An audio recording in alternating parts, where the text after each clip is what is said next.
ಎಲ್ಲರಿಗೂ ನಮಸ್ಕಾರ. ಆತ್ಮೀಯ ವೃತ್ತಿ ಬಾಂಧವರೇ, ತಮಗೆಲ್ಲರಿಗೂ TSK ಟ್ಯುಟೋರಿಯಲ್ಸ್ಗೆ ಆತ್ಮೀಯವಾದ ಸ್ವಾಗತವನ್ನು ಬಯಸ್ತಾ, ಈ ಸಾಲಿನ ವಿದ್ಯಾರ್ಥಿಗಳು ಹಿಂದೆಂದೂ ಕಂಡರಿಯದ ಅಭೂತಪೂರ್ವವಾದಂತಹ ಅಚ್ಚರಿಯ 94.1% ದಾಖಲೆಯ SSLC ಫಲಿತಾಂಶವನ್ನು ನೀಡಿರ್ತಾರೆ. ಇದಕ್ಕೆ ಕಾರಣೀಭೂತರಾದಂತಹ ಶಿಕ್ಷಣ ಇಲಾಖೆಯ ಎಲ್ಲ ಉನ್ನತ ಅಧಿಕಾರಿ ವೃಂದದವರಿಗೆ, ವಿದ್ಯಾಧಿಕಾರಿಗಳಿಗೆ, ಮುಖ್ಯ ಶಿಕ್ಷಕರಿಗೆ, ಶಿಕ್ಷಕ ಸಮೂಹಕ್ಕೆ, ವಿದ್ಯಾರ್ಥಿ ವೃಂದದವರಿಗೆ ಮತ್ತೆ ಪೋಷಕ ವೃಂದದವರಿಗೆ ಮೊದಲಿಗೆ ಅಭಿನಂದನೆಗಳನ್ನ ಸಲ್ಲಿಸ್ತೀನಿ. ಇಂತಹ ದಾಖಲೆಯ ಫಲಿತಾಂಶ ಬಂದಿದ್ರೂ ಸಹ ಕೆಲವೊಬ್ರು ವಿದ್ಯಾರ್ಥಿಗಳು ಆ ಫಲಿತಾಂಶದಿಂದ ಬೇಸರಗೊಂಡಿರ್ತಾರೆ. ಕಾರಣ ಇಷ್ಟೇ, ಅವರಿಗೆ ಇನ್ನ ಅವರು ನಿರೀಕ್ಷೆ ಪಟ್ಟಂತಹ ಅಂಕಗಳಿಗಿಂತ ಕಡಿಮೆ ಅಂಕ ಬಂದಿರುತ್ತೆ, ಅಥವಾ ಇನ್ನ ಹೆಚ್ಚಿನ ಅಂಕಗಳು ಅವರು ನಿರೀಕ್ಷೆ ಮಾಡಿರ್ತಾರೆ, ಆದರೆ ಅವ್ರಿಗೆ ಕಡಿಮೆ ಅಂಕಗಳು ಲಭಿಸಿರುತ್ತೆ. ಅಂತಹ ವಿದ್ಯಾರ್ಥಿಗಳಿಗೆ ನಮ್ಮ ಶಿಕ್ಷಣ ಇಲಾಖೆ ಅಥವಾ ಪರೀಕ್ಷಾ ಮಂಡಳಿ ಮತ್ತೊಮ್ಮೆ ಮೌಲ್ಯಮಾಪನವನ್ನ ಪ್ರಶ್ನಿಸುವಂತಹ ಅಥವಾ ತಮ್ಮ ಉತ್ತರ ಪತ್ರಿಕೆಗಳ ಸ್ಕ್ಯಾನ್ಡ್ ಕಾಪಿಯನ್ನ ಪಡ್ಕೊಂಡು ಪರಿಶೀಲನೆ ಮಾಡುವಂತಹ ಒಂದು ಅವಕಾಶವನ್ನ ಕಲ್ಪಿಸ್ಕೊಟ್ಟಿದೆ. ಸೊ ಈ ದಿನದ ಈ ಒಂದು ವಿಡಿಯೋ ತರಗತಿಯಲ್ಲಿ ನಾನು ಸ್ಕ್ಯಾನ್ಡ್ ಪ್ರತಿಗೆ ಹೇಗೆ ನಾವು ಅರ್ಜಿಯನ್ನ ಸಲ್ಲಿಸಬೇಕು ಎನ್ನುವಂತಹ ವಿಧಾನವನ್ನು ತಿಳಿಸ್ಕೊಡ್ತೀನಿ. ಮತ್ತೆ ಸ್ಕ್ಯಾನ್ಡ್ ಕಾಪಿಯನ್ನ ಅಂದ್ರೆ ಸ್ಕ್ಯಾನ್ಡ್ ಉತ್ತರ ಪತ್ರಿಕೆಯ ಕಾಪಿಯನ್ನ ಪಡೆದ ನಂತರ ಆ ವಿದ್ಯಾರ್ಥಿಗಳು ಏನೆಲ್ಲ ಚಟುವಟಿಕೆಗಳನ್ನ ಮಾಡಬೇಕಾಗುತ್ತೆ, ಮತ್ತೆ ಮರು ಎಣಿಕೆಗೆ ಅಥವಾ ಮರು ಮೌಲ್ಯಮಾಪನಕ್ಕೆ ಅರ್ಜಿಯನ್ನ ಹೇಗೆ ಸಲ್ಲಿಸಬೇಕು. ಸೊ ಇಷ್ಟು ವಿಚಾರಗಳ ಬಗ್ಗೆ ನಾನು ನಿಮ್ಗೆ ಈ ಒಂದು ವಿಡಿಯೋದಲ್ಲಿ ತಿಳಿಸ್ಕೊಡ್ತೀನಿ. ಮೊದಲನೇದಾಗಿ ತಾವು ಯಾವ್ದಾದ್ರು ಒಂದು ವೆಬ್ ಬ್ರೌಸರ್ ಅನ್ನು ಓಪನ್ ಮಾಡಿ, ನಲ್ಲಿ ಗೂಗಲ್ ಕ್ರೋಮ್ ಓಪನ್ ಮಾಡಿದ್ದೀನಿ. ಈ ಸರ್ಚ್ ಬಾರ್ ಅಲ್ಲಿ KSEAB ಎಂದು ಟೈಪ್ ಮಾಡಬೇಕಾಗುತ್ತೆ. ನಂತರ ಇಲ್ಲಿ ಕಾಣ್ತಿರುವಂತಹ KSEAB ಸ್ಕೂಲ್ ಆಕ್ಟಿವಿಟಿ ಮೇಲೆ ಕ್ಲಿಕ್ ಮಾಡಿ. ಈ ರೀತಿ ಸ್ಕೂಲ್ ಲಾಗಿನ್ ಅಂತ ಬರುತ್ತೆ. ನೀವು ಇಲ್ಲಿ ಕಾಣಿಸ್ತಾ ಇರುವಂತಹ click here for KSEAB website ಮೇಲೆ ಕ್ಲಿಕ್ ಮಾಡಿ. ಆನ್ಲೈನ್ ಸೇವೆಗಳು ಅಂತಿದೆ ನೋಡಿ, ಇಲ್ಲಿ SSLC ಮೇಲೆ ಕ್ಲಿಕ್ ಮಾಡಿ. SSLC 2026 ಪರೀಕ್ಷೆ 1ರ ಉತ್ತರ ಪತ್ರಿಕೆಗಳ ಸ್ಕ್ಯಾನ್ ಪ್ರತಿ ಮರು ಎಣಿಕೆ ಮರು ಮೌಲ್ಯಮಾಪನಕ್ಕಾಗಿ ಅರ್ಜಿ ಸಲ್ಲಿಸಲು ಡೌನ್ಲೋಡ್ ಮಾಡಿಕೊಳ್ಳಲು ಇಲ್ಲಿ ಕ್ಲಿಕ್ ಮಾಡಿ ಅಂತ ಇದ್ರ ಮೇಲೆ ಕ್ಲಿಕ್ ಮಾಡಿ. ಸೊ ಇಲ್ಲಿ ನಾವು ಸ್ಕ್ಯಾನ್ಡ್ ಪ್ರತಿಯನ್ನ ಪಡ್ಕೊಳ್ಳೋದಕ್ಕೆ ಇವತ್ತಿಂದನೇ 23ರಿಂದನೇ ನಾವು ಅರ್ಜಿಯನ್ನ ಅಥವಾ ಅಪ್ಲಿಕೇಶನ್ ಹಾಕ್ಬೋದು. ಮತ್ತೆ ಕಡೆಯ ದಿನಾಂಕ ಅಂತಂದ್ರೆ 28, ಅದು ಪೆನಾಲ್ಟಿ ಯೊಂದಿಗೆ. ಸೊ ಇಲ್ಲಿ ಆನ್ಲೈನ್ ಅಪ್ಲಿಕೇಶನ್ ಅಂತ ಇದೆ ನೋಡಿ, ಇದ್ರ ಮೇಲೆ ಜಸ್ಟ್ ಕ್ಲಿಕ್ ಮಾಡಿ. ಇಲ್ಲಿ ಅಪ್ಲಿಕೇಶನ್ ಫಾರ್ ಫೋಟೋ ಕಾಪಿ ಅಂತಿದೆ ನೋಡಿ, ಅದ್ರ ಮೇಲೆ ಕ್ಲಿಕ್ ಮಾಡಿ. ಇಲ್ಲಿ ನೀವೇನ್ ಮಾಡ್ಬೇಕಂತಂದ್ರೆ ರಿಜಿಸ್ಟರ್ ನಂಬರ್ನ ನಾವು ಎಂಟ್ರಿ ಮಾಡಬೇಕಾಗುತ್ತೆ. ಅಂದ್ರೆ ಮಗುವಿನ ಹಾಲ್ ಟಿಕೆಟ್ ನಂಬರ್ ಅನ್ನು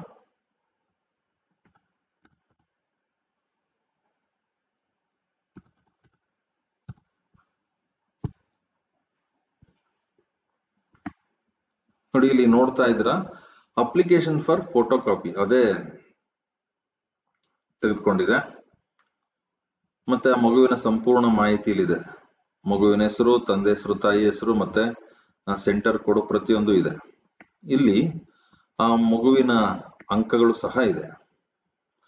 ನಾವು ಯಾವ ವಿಷಯಕ್ಕೆ ಸ್ಕ್ಯಾನ್ಡ್ ಕಾಪಿಯನ್ನ ಪಡ್ಕೊಳ್ಬೇಕೋ ಅದಕ್ಕೆ ಇಲ್ಲಿ ನಾವೇನ್ ಮಾಡೋಕೆ ಕ್ಲಿಕ್ ಮಾಡ್ಬೇಕಾಗುತ್ತೆ. ನಾವು ಉದಾಹರಣೆಗೆ ಇಲ್ಲಿ ಕನ್ನಡಕ್ಕೆ ಕ್ಲಿಕ್ ಮಾಡ್ತಾ ಇದ್ದೀನಿ. ಎಸ್ ಅಂತ ಕೊಟ್ಟ ತಕ್ಷಣ ನೋಡಿ, ಇಲ್ಲಿ ನೋಡ್ತಾ ಇದ್ದೀರಾ ಆ ಫೋಟೋ ಕಾಪಿಗೆ ತಗಲುವಂತಹ ವೆಚ್ಚ ಇಲ್ಲಿ ಬರ್ತಾ ಇದೆ. ನಂತರ ಹಿಂದಿಗೆ ನಾನು ಕೊಟ್ಟೆ, ಅದು ಸಹ ಪಕ್ಕದಲ್ಲಿ ನೋಡ್ತಾ ಇದ್ದೀರಾ. ನಂತರ ಮ್ಯಾಥ್ಸ್, ಅಂದ್ರೆ ತಮ್ಗೆ ಯಾವ ವಿಷಯ ಬೇಕೋ ಆ ವಿಷಯದ ಬಗ್ಗೆ ನೀವೇನ್ ಮಾಡಬೇಕು, ಫೋಟೋ ಕಾಪಿಯನ್ನ ತೋರಿಸ್ಕೋಬಹುದು. ಅಂದ್ರೆ ಅಂಕಗಳು ಇಂಪ್ರೂವ್ ಆಗುತ್ತೆ ಅಂತ ಕಾನ್ಫಿಡೆನ್ಸ್ ಇದ್ದಲ್ಲಿ. ನಂತರ ಇಲ್ಲಿ ಮೊಬೈಲ್ ನಂಬರ್ ಕೇಳ್ತಾ ಇದೆ, ಮೊಬೈಲ್ ನಂಬರ್ನ ಎಂಟ್ರಿ ಮಾಡಬೇಕು.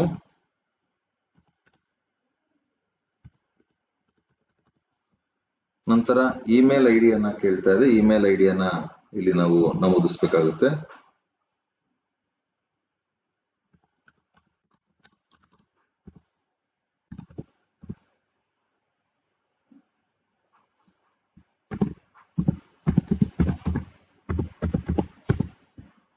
ನಂತರ ಇಲ್ಲಿ ಅಡ್ರೆಸ್ ವಿಳಾಸ ಕೇಳ್ತಾ ಇದೆ, ವಿಳಾಸವನ್ನು ನಮೂದಿಸಬೇಕಾಗುತ್ತೆ.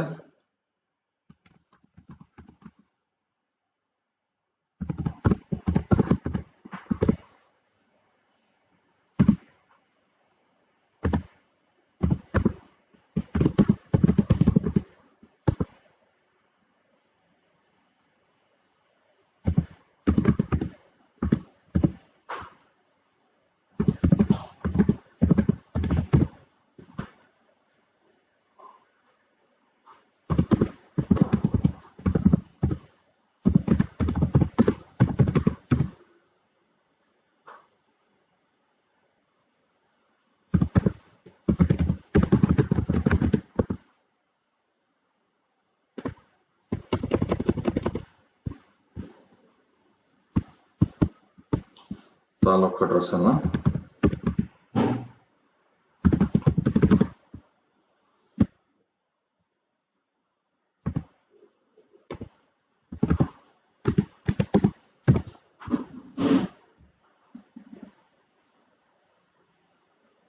ನಮೂದಿಸಿದ ನಂತರ ಜನರೇಟ್ OTP ಮೇಲೆ ಕ್ಲಿಕ್ ಮಾಡಿದಾಗ ನೀವು ಕೊಟ್ಟಿರುವಂತಹ ಮೊಬೈಲ್ ಸಂಖ್ಯೆಗೆ ಒಂದು OTP ಬರುತ್ತೆ. ಆ OTP ನಲ್ಲಿ ಎಂಟ್ರಿ ಮಾಡಬೇಕಾಗುತ್ತೆ.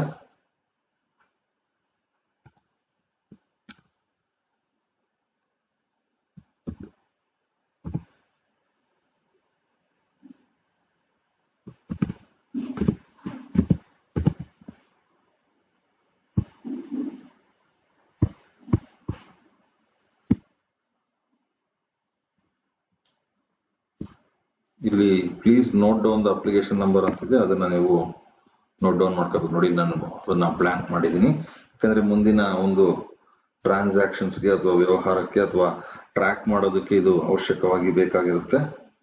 ಅದನ್ನ ಕಾಪಿ ಮಾಡ್ಕೊಂಡ್ರು ನಡೆಯುತ್ತೆ.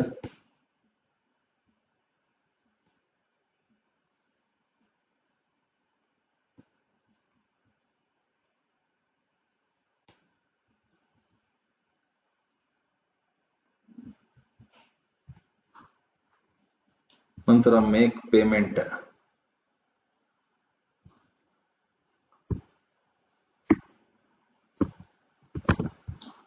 ಮೇಲೆ ಕ್ಲಿಕ್ ಮಾಡೋದು. ಇಲ್ಲಿ ಕ್ಯಾಶ್ ಪೇಮೆಂಟ್, ಆನ್ಲೈನ್ ಪೇಮೆಂಟ್ ಅಂತಿದೆ.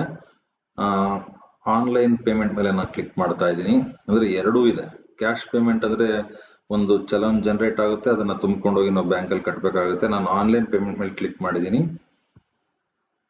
ಕರ್ನಾಟಕ 1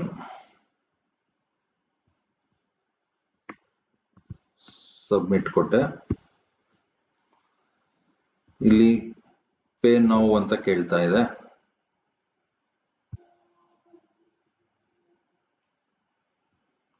ಇಲ್ಲಿ ನೀವು ಎರಡು ಕಾಣಿಸ್ತಾ ಇದೆ ನೋಡಿ. ಇಲ್ಲಿ ರೇಸರ್ ಪೇ ಮೇಲೆ ನಾನು ಕ್ಲಿಕ್ ಮಾಡಿದೆ.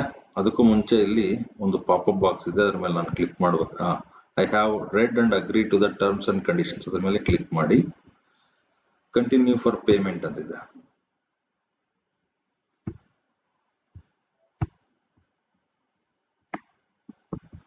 ಇಲ್ಲಿ ಯಾವುದು ನೋಡ್ತಾ ಇದ್ದೀರಾ, net banking, credit card, debit card ಇದೆ, ಮತ್ತೆ UPI ಸಹ ಇದೆ. ಅದರ ಮೇಲೆ UPI ಮೇಲೆ ನಾನು ಕ್ಲಿಕ್ ಮಾಡಿದೆ.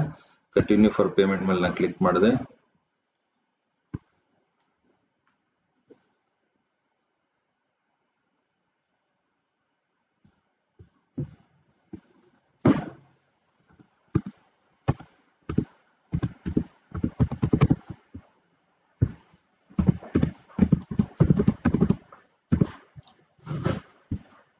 ಮತ್ತೆ ಇಲ್ಲಿ ಮೊಬೈಲ್ ನಂಬರ್ ಮತ್ತೆ ಇಮೇಲ್ ID ಅನ್ನ ನಾವು ನಮೂದಿಸಬೇಕಾಗುತ್ತೆ.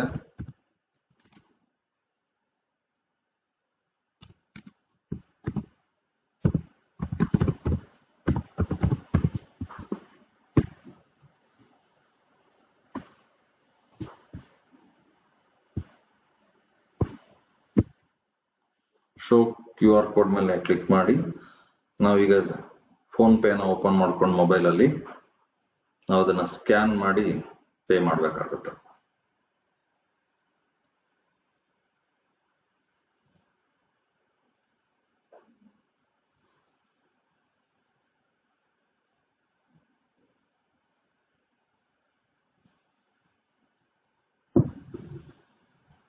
ಸ್ಕ್ಯಾನ್ ಮಾಡಿ ಪೇ ಮಾಡಿದ್ರೆ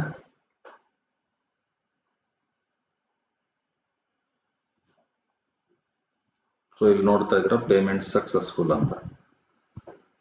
ಸೊ ಈ ರೀತಿಯಾಗಿ ನಂತರ ಲಾಸ್ಟ್ ಫೈನಲ್ ಸ್ಟೆಪ್ ಏನಪ್ಪಾ ಅಂತಂದ್ರೆ ಪ್ರಿಂಟ್ ಅಂತಿದೆ ನೋಡಿ. ಅದರದೊಂದು ಬೇಕಾದ್ರೆ ಒಂದು ಫೋಟೋ ಕಾಪಿಯನ್ನು ನೀವು ತೆಗೆದುಕೊಳ್ಬಹುದು. ಪ್ರಿಂಟ್ ಅಂತ ಕೊಟ್ರೆ ಅದು ರೆಸಿಪ್ಟ್ PDF ಅಲ್ಲಿ ಸೇವ್ ಆಗುತ್ತೆ. ನೀವು ಅದನ್ನ ಪ್ರಿಂಟ್ ಬೇಕಾದ್ರೆ ತೆಗೆದುಕೊಳ್ಬಹುದು. ಈ ರೀತಿ ಓಪನ್ ಆಗುತ್ತೆ. ಸೊ ಈ ರೀತಿಯಾಗಿ ನಾವು ಸ್ಕ್ಯಾನ್ಡ್ ಫೋಟೋ ಕಾಪಿಯನ್ನ ತೆಗೆದುಕೊಳ್ಳೋದಕ್ಕೆ ಅಥವಾ ಅಪ್ಲಿಕೇಶನ್ ಹಾಕೋದಕ್ಕೆ ಈ ಎಲ್ಲ ಹಂತಗಳನ್ನ ನಾವು ಅನುಸರಿಸಬೇಕಾಗುತ್ತೆ. ಸೊ ಈ ಒಂದು ವಿಡಿಯೋ ನಿಮಗೆ ಇಷ್ಟವಾಗಿದ್ದಲ್ಲಿ ದಯಮಾಡಿ ಹೆಚ್ಚಿನ ಸಂಖ್ಯೆಯಲ್ಲಿ ನಿಮ್ಮ ಸ್ನೇಹಿತರಿಗೆ ಶೇರ್ ಮಾಡಿ ಅಂತ ಕೇಳ್ಕೊಳ್ತಾ ಈ ದಿನದ ಈ ಒಂದು ವಿಡಿಯೋ ತರಗತಿಯನ್ನ ನಾನು ವೈಂಡ್ ಅಪ್ ಮಾಡ್ತಾ ಇದ್ದೀನಿ. Thank you for watching this video. Thank you one and all.